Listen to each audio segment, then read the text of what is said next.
Bueno, ya dijimos que la unión lo pusimos así, buena cuestión de, ya que sacamos un día en la unidad interior, se desconectan las tuercas ahí y no hay que, sin necesidad de sacar la unidad exterior. Ese ruido van a ver ahora porque lo hace acá adentro.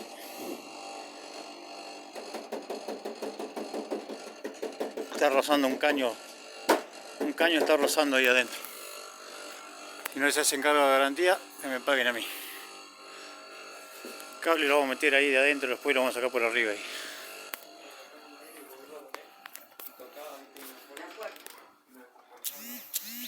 Las marcas de la cinta quedaron. No importa, eso yo lo puedo